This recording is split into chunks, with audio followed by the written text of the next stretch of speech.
Estland. I årtusinder har mennesker levet i og omkring de skove og vådområder, som kendetegner landskabet i denne del af verden. I dag er omkring halvdelen af landet dækket af skov, men den er mere truet end nogensinde før. Skovhugsten stiger, og gamle varierede skove bliver fældet og erstattet af monokultur. Levesteder fragmenteres, diversitet i arter ødelægges og forvandler skovene fra kulstofdræn til kulstofkilder.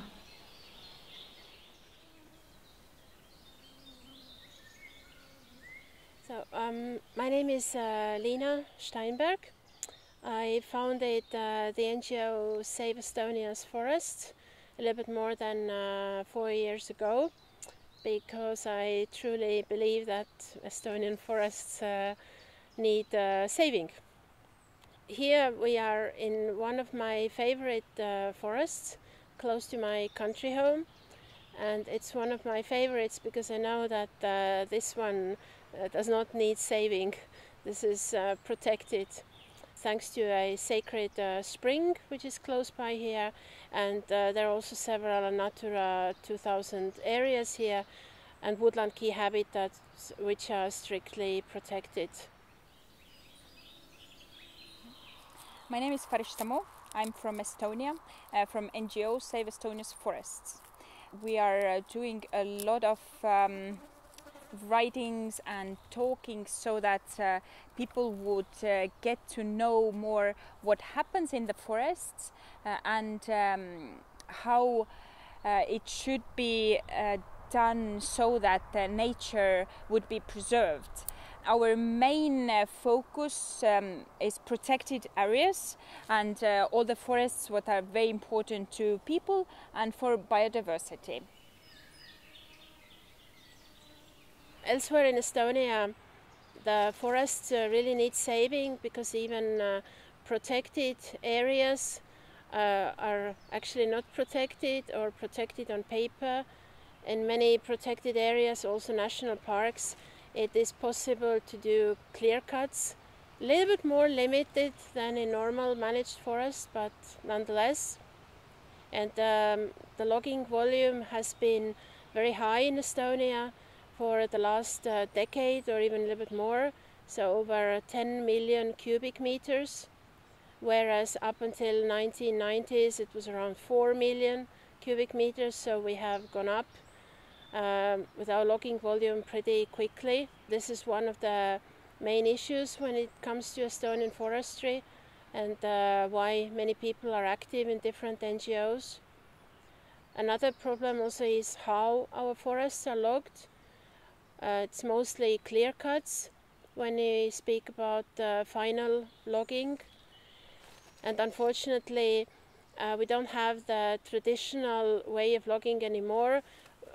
When you did it in the winter when the ground was frozen, now our forests are logged the whole year around, also in spring and in summer during the nesting season of birds and animals. This is a big problem in Estonia. It is maybe a little bit better because now it's people really talk a lot about it, and a lot of people think that nesting bees should be kept. But there are this mostly landowners who have a lot of forests and who really want to get money out of it, so they do these cuttings all year long and also during nesting bees time.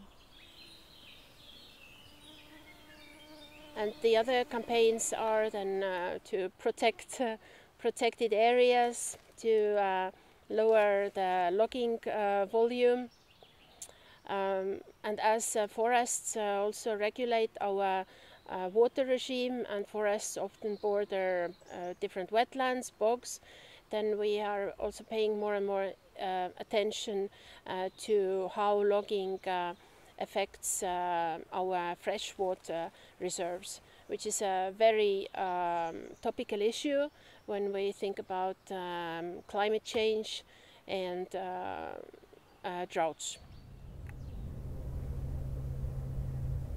Danmark. Det mest bæredygtige land i verden. Et foregangsland for klimapolitik. en grøn pioner. Men denne fortælling dækker over en sandhed, som man helst ikke snakker højt om.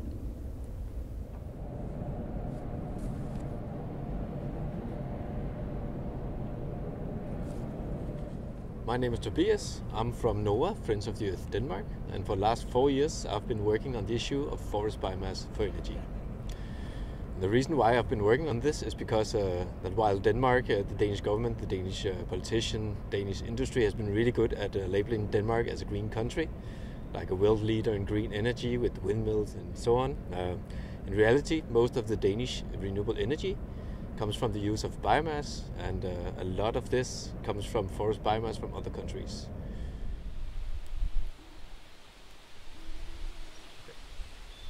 So a lot of the wood we export abroad goes there in form of pellets and wood chips, and the main consumers of our forest biomass are the UK, the Netherlands and Denmark. It has been extremely surprising for me to hear that the broader public and also politicians and industry representatives in these countries still believe that these huge amounts of forest biomass are sourced from our forests sustainably. My name is Fernando Racimo. I'm a biologist. I work as an associate professor at the University of Copenhagen. I'm also a member of the climate movement Scientist Rebellion. Denmark counts burning biomass as renewable energy. About half of Denmark's renewable energy is through burning biomass. And I don't think there's anything renewable or sustainable about this. And it's important to understand that this is actually one of the dirtiest forms of energy generation. You actually emit a lot more CO2 for the amount of electricity that you generate by burning wood than you do, for example, from burning coal, which is one of the dirtiest fossil fuels out there.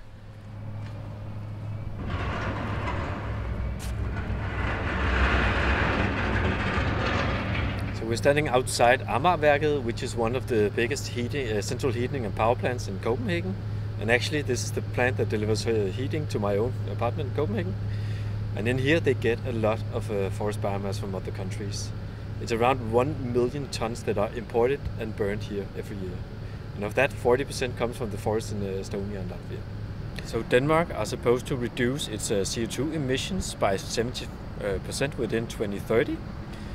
And in 2022, we were down to 44 million tons of CO2 emitted, which means that we were kind of getting close already. But this is only if you don't really do the proper accounting, because according to the Danish Statistical Agency, you can add another 8.9 million tons of CO2 emitted per year just from the CO2 that comes from imported forest biomass.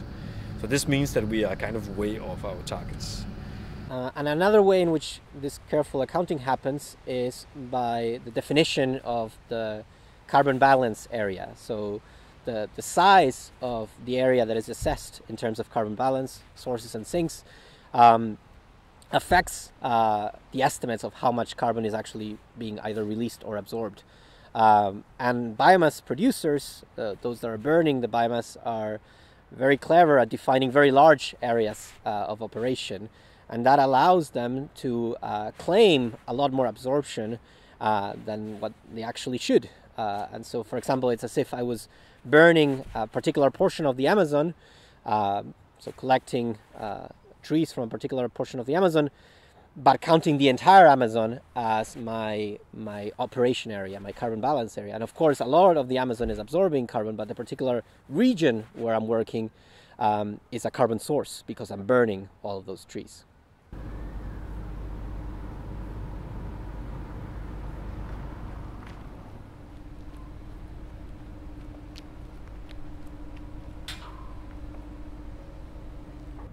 We came from Estonia here to Denmark to see where our forests are burnt as biomass for energy and for heating. And here behind me is one of the biggest plants where they burn biomass. Wow, look how cute! biodiversity.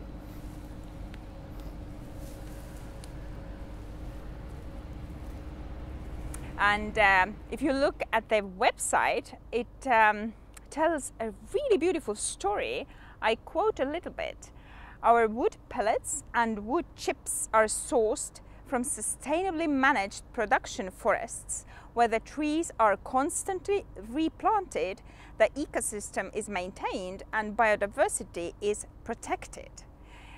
I guess nobody from here really have been into Estonian forests and have seen how these forests are managed and where this biomass really comes from.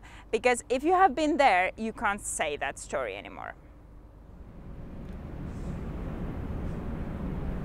Vi ved alle, at klimakrisen hurtigt forværres, men i stedet for grundlæggende at tilpasse menneskets aktiviteter til resten af biosfæren, er vi vidne til, at politikere og virksomheder bruger deres tid og kræfter på at opbygge en facade af bæredygtighed, der dækker over stigende industriel udvinding og produktion. Kulstofudledningen fra afbrænding af skovbiomasse er højere end for afbrænding af kul, men alligevel markedsføres hele denne industri som bæredygtig vedvarende energi. Og efterspørgselen efter så store mængder træ, der skal brændes af til energi i Danmark og andre lande, medfører øget skovhugst i de baltiske skove.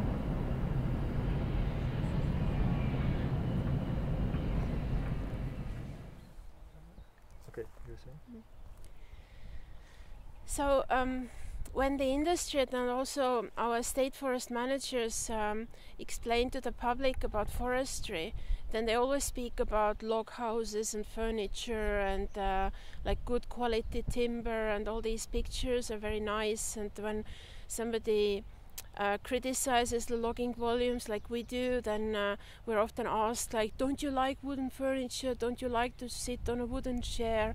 Don't you have a sauna, etc., etc.? But actually that's a very small part of our forestry. Mostly it's timber for burning. More than half is burnt either in Estonia or abroad. And also here on this side they got some logs, yes, but what we see on the roadside are huge piles of branches and twigs and really young trees which go for wood chips. So this is actually the reality of our forestry.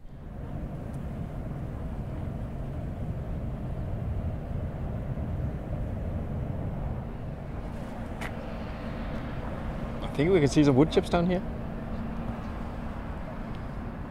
So the Danish industry claims that all that is being burned here are forest residues from the forest floor or from timber production. And the Danish government has introduced sustainability laws in order to make sure that all that is being imported and burned here in Denmark are sustainably harvested. But in reality, we import so much to Denmark that this is impossible. 3.6 million tons of imported forest biomass are burned every year here. So in order to illustrate how much this really is, imagine that you took all the remaining wild elephants and all the remaining blue whales in the world, and you match those together into chips and pellets made of these creatures' biomass, then that would about amount to 1 year's use of imported forest biomass in Denmark.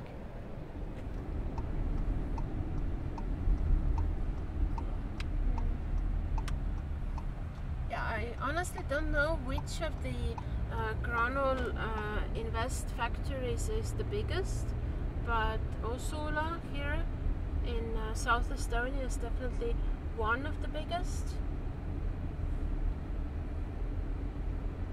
So here we can see then these yellow heaps of chopped wood, which will be turned into pellets. And usually the lot here on the left hand side is more like full of logs. Now they have fewer ones. You can see birch and most likely spruce there.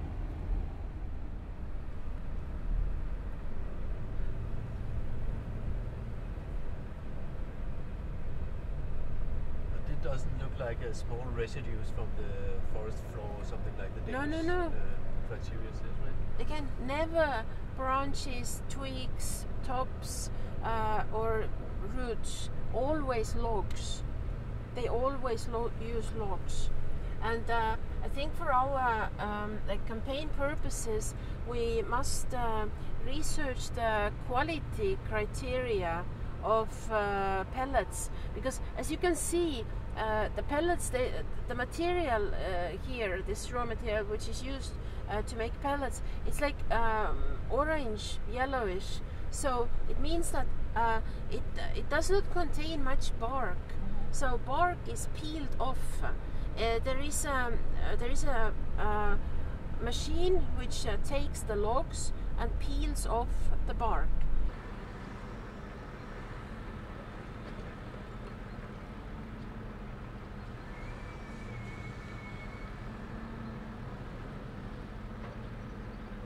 Yeah, but well, as we can see, the factory is in full swing. Yeah. Also during the nesting season, meaning that they must get like fresh material constantly. Granul Invest and its subsidiaries have been one of the most vocal opponents of the nesting peace, and they have sued the environmental board when it has stopped logging in these so-called red forests. Mm-hmm. But the industry is actually quite, how would I say, supportive of each other. Yeah. And people either don't want to speak up against forest biomass, or they don't, or they are scared.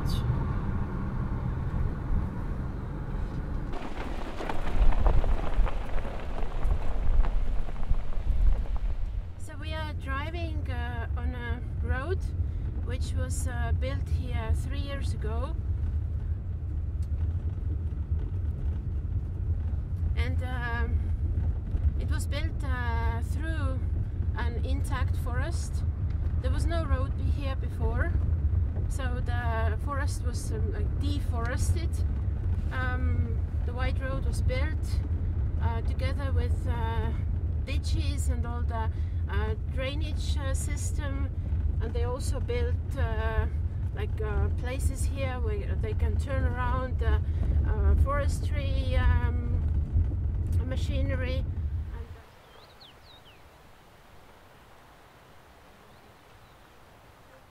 The heavy machinery used in forestry, harvesters and forwarders, they cause a lot of soil damage, and often so much that you can't plant new trees in these places where the machinery has been driving.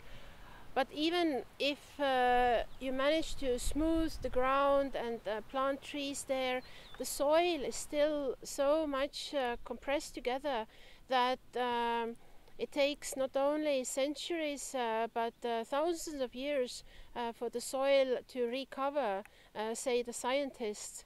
And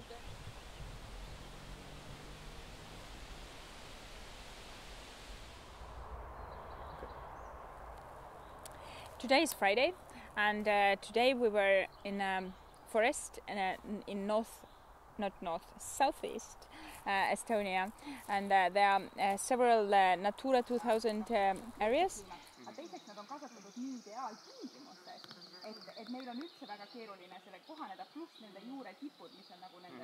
We had 3 people from Climate Ministry with us, so we explained how different cuttings give in total this clear cutting effect, and how it is affecting biodiversity.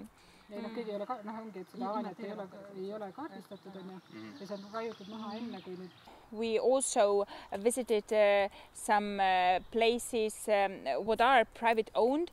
For example, there are forests, Natura 2000 areas, what are owned by Granul Invest, and they gonna be clear-cutted, it seems, because they already have this clear-cut permits on it.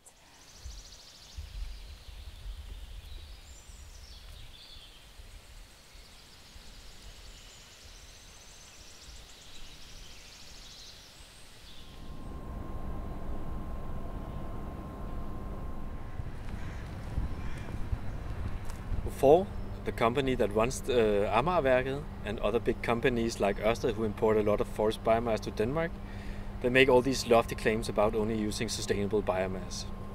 But the only thing they have to back this up with is the fact that they use these certification schemes.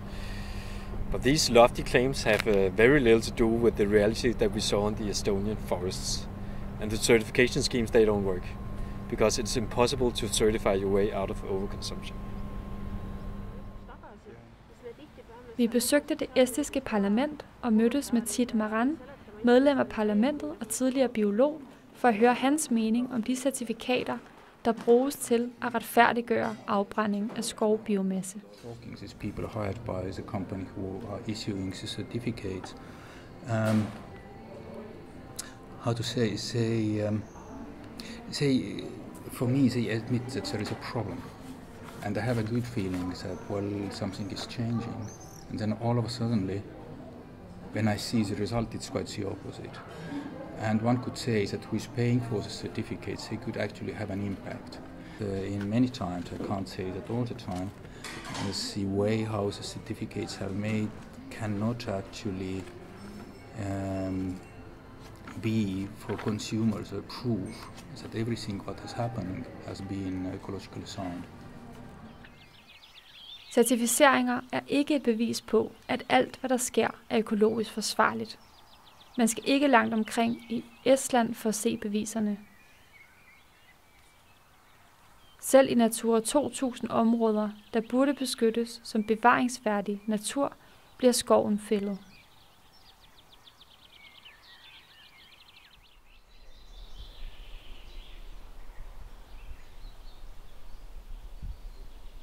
Det, der sker, er i virkeligheden, at vores skove bliver fældet og proppet i kværnen, så en lille del af Europas industri kan fortsætte med at udvinde mere og mere profit, imens verdens førende inden for greenwashing kan hævde, at de reducerer deres CO2-udledninger. Millionærer og virksomheder har en meget klar idé om, hvad skovene betyder for dem, men det er op til resten af os at spørge os selv, hvad er skovene værd for os? Og hvis svaret ikke er penge og profit, hvad skal vi så gøre for at redde vores skove?